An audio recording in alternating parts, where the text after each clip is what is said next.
Hey guys, and welcome back to another reaction video. Today we will be reacting to Smallville. Hope everybody is doing well. You had a great weekend. I know here it's been snowing again, which is really annoying. Actually, it snowed on Super Bowl Sunday almost all day. It's supposed to snow a little bit today, and I think it's supposed to snow again in a few days.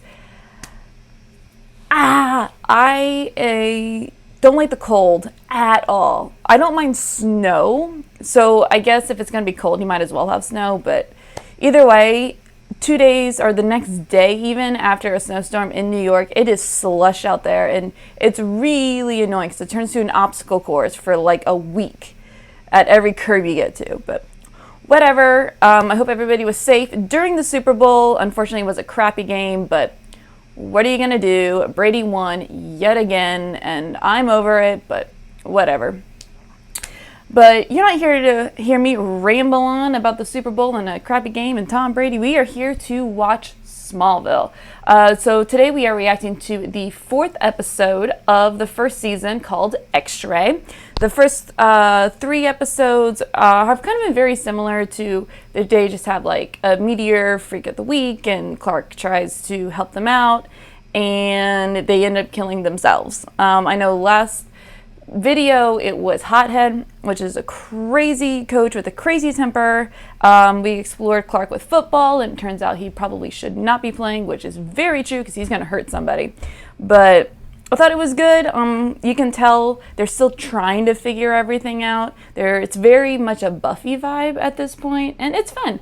It's very episodic, and but it's fun. It's fun to see Clark discovering who he is, discovering his powers, and dealing with high school, and you know how high school is, and which is not all the time great. So yeah, that's where we are. I am gonna let you guys know now of the few episodes that I really remember. This is actually one of them. I don't remember everything, but I'm not going to sit here and try to react as if I don't remember this one. I didn't really remember a lot of the first couples, but this one I actually remember a little bit. So I'm not going to be sitting here reacting to things that, you know, I already know, because you guys are smart.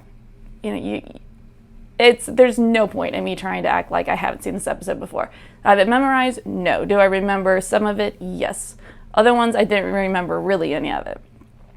So yeah, without further ado, here is the 4th episode of the first season called X-Ray.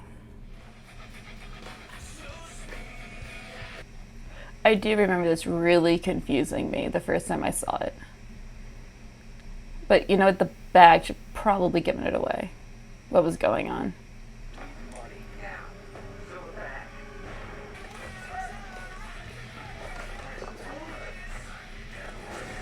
Whoa!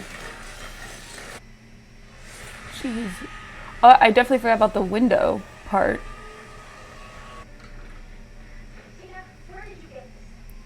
I think she is the reason I remember this, Tina Greer.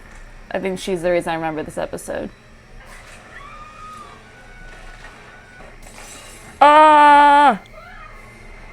So now that's the second parent to be killed by their meteor freak kids.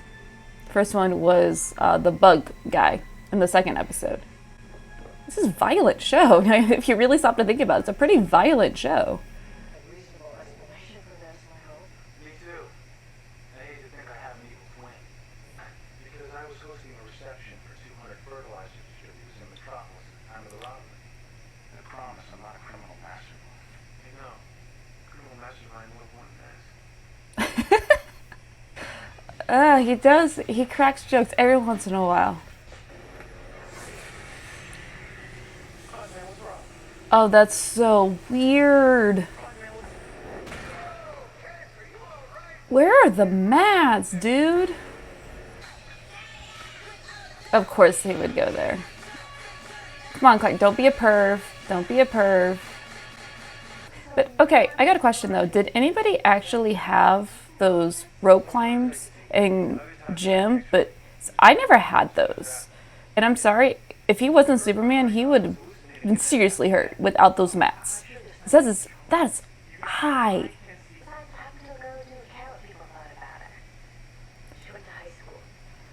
She got you there. High school sucks, man.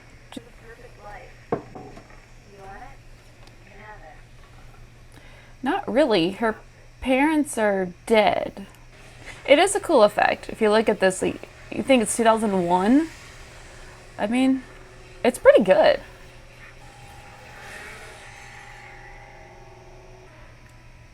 You might want to be a little bit more careful with your money, Tina.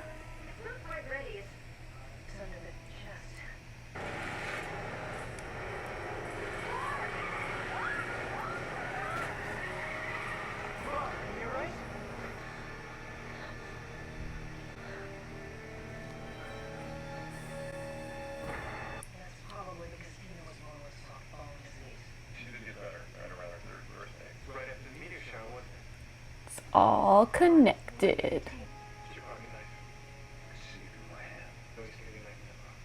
Oh, that's 2 jokes. Hey, he's on a roll. He's on a roll. He's got 2 pretty good one-liners. Oh, that looks so good. So I'm like starving right now, so that looks amazing.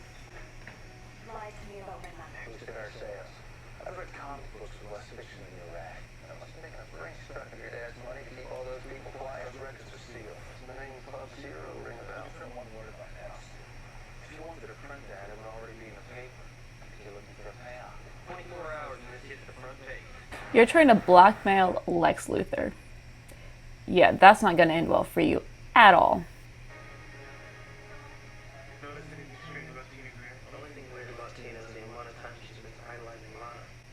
Like everybody else in town.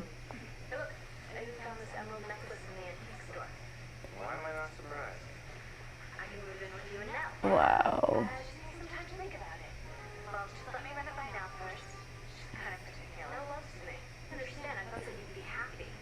You're asking to...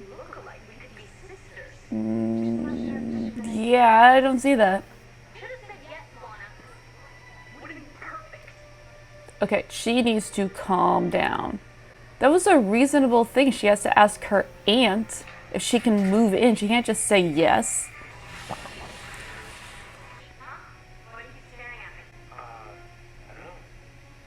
I like you. I have a crush on you. Something. I don't know.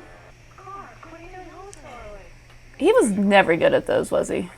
With hidden powers, you gotta be able to be quick on your feet with that stuff. Did you hear about Tina? They found the money from the robbery in her locker. She actually cornered me today and asked if she could come live with me, and now she wants me to be something I'm not. It's like having a dual identity. There's the person that everybody sees, and the person that you want to be. You know the feeling. Well, I definitely can relate to that. Forget Whitney. I remember now. Had my eye on you. Yeah, she was acting slightly different in the scene. I couldn't remember exactly, but I was thinking that it was Tina. You're always fixing that barn and always fixing that truck.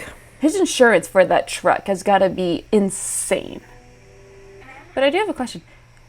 How does it... I guess I might be overthinking this, but how does it make her stronger? Because it morphed with her bones. But bones don't make you strong. Muscle makes you strong. What's the correlation? But I guess they just had meteors. The meteor rock do whatever they need to do. Yeah. You know nothing. With one call, I can ensure that there will be no record that you actually walked this earth. Call your bank, see if your account still exists. Man. That is if your cell phone hasn't already been disconnected. You came into my life thinking you could shake me down because I was some spoiled rich brat who needed his daddy's protection. That's me. When I make things disappear, they stay buried. I would 100% believe that. See, this is the Lex that is so intimidating and so good at the same time. Rosenbaum just delivers this so well. This is the scary Lex right here. You asked him a question. What would you ask? What happened? Had you let me go? Neither of us will ever get a straight answer. He will. She's not. But he will. Tina's aggressive.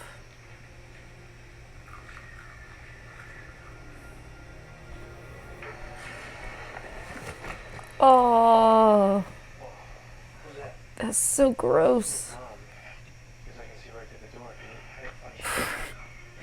I mean, he's not lying, he's telling the truth. He's a terrible liar.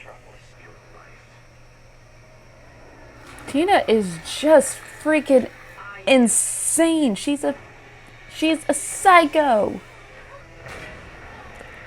Ouch. Oh, ow.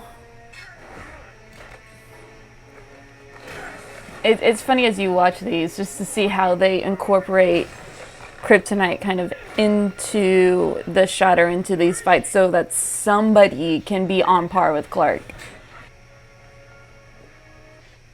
You really like her, don't you? Yeah. Yeah, Mom, he does. It's fairly obvious. Well, if you could see anything, what would you do? Learn to close my eyes. That was a great line. I do remember, that's one of the things I remembered about this episode was that line. I wish I kind of did get to see the whole speech though. I mean, that's a majority of it, not just the first line. That would have been cool.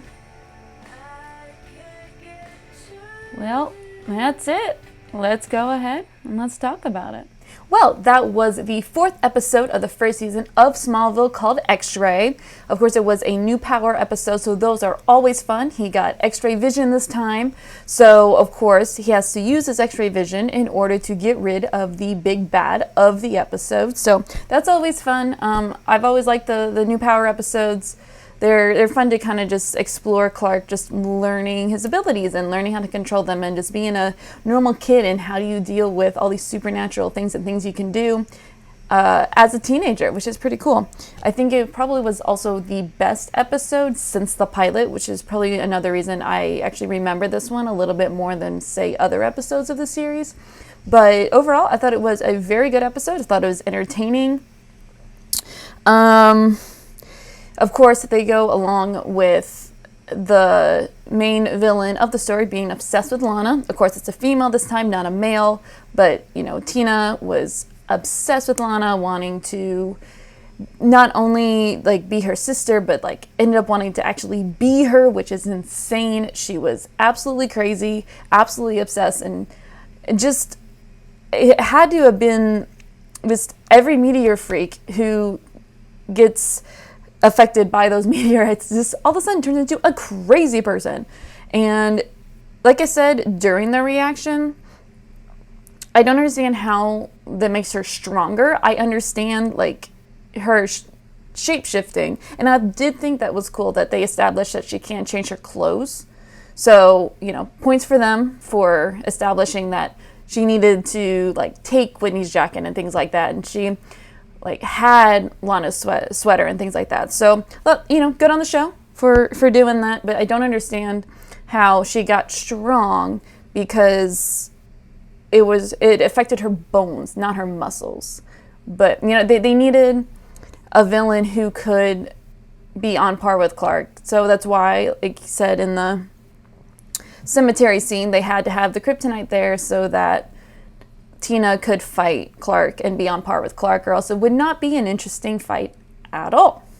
So yeah, I mean, all in all, she was just a crazy person. But, you know, I definitely love the fact that, you know, Clark got his new power and he got to use it and it helped solve the case. So that was always fun. Let's see. Oh, yeah. So then we get into seeing evil Lex, and we got to see a small glimpse of the villain he's going to be, which is so cool to see. And it's so cool to see even early on to see the evil villain that he's going to be is in there. It's underneath him already. And to see just how cold he is and how calculating and how ruthless he is when someone blackmails him. Oh, that scene when he was just playing pool in his mansion with the reporter guy. Oh my goodness. I was captivated. He was so good, even at such a young age. He is so manipulative and he is so cunning. And Rosenbaum did so well from the jump to play this very complicated Lex Luthor. And I did like the fact that they brought not only his genius into the show, but his obsession into the show as well, because now he is obsessing over what happened with the Porsche and what happened with that accident. And I'm so glad that they kept going with him trying to figure out what happened, and he didn't just like sweep it under the rug like Clark was saying that you know, basically like, let it go. I dived in after you, and I rescued you. Instead, he's like, no, I'm gonna get to the bottom of this. How did this happen? And that's just a part of his personality. And I love the fact that they bring that into the show, and he's not letting this go. And so it's a cool, because this is a very episodic show right now, and it's a cool underlying plot that is going to be cool to see over the next, you know, season or so, and is seeing how his obsession and this weaves into other storylines. So that's going to be fun to see and fun to witness. But yeah, overall, I thought it was a really good episode. I was thoroughly entertained. Probably, like I said, it's probably the best one since the pilot episode. And guess what? Now we have another superpower. So all in all, I thought it was good. I thought the visual effects for 2001 were actually still pretty good and holding up. So probably in the end, I'm gonna give it was still pretty. I'll give it an 8 out of 10. Strong 8. I really enjoyed the episode. I thought it was good. Like, and you know, Clark made a couple jokes. He doesn't do that too often, so that was fun.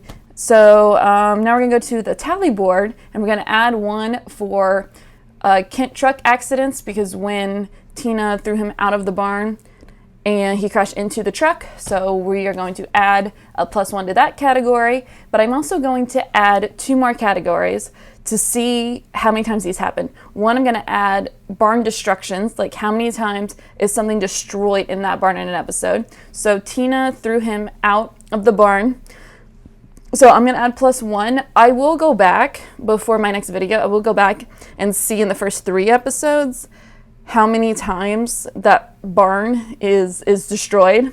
But we're going to add 1 for now. And then I also want to see, I'm also going to add person of color character. And that just means someone who has a speaking part, has a speaking line that is not white. So I'm going to see how many characters they actually bring in that are of a minority, and see how diverse or not diverse this show actually is. I'm really curious to really look at it. So obviously, Kristen Kirk is half Asian, I believe, and of course, Pete. So that's +2. I do not believe we've had any other minority characters that have had lines in the show. If I missed one, please let me know, but I don't believe we have. So I'm going to add those to my tally board as well. So it's going to be really interesting to see how that goes. But that's the end of my review of the episode. So if you have anything you want to add, anything you want to discuss, if you want to just say hi, that's cool, comment below. Also be sure to subscribe and like, and let's get this channel really going. So it'll be fun. If you want to see my full reaction though, I do have a Patreon channel as well. The link is going to be in the description as well. So yeah, until next time, have a good day, guys.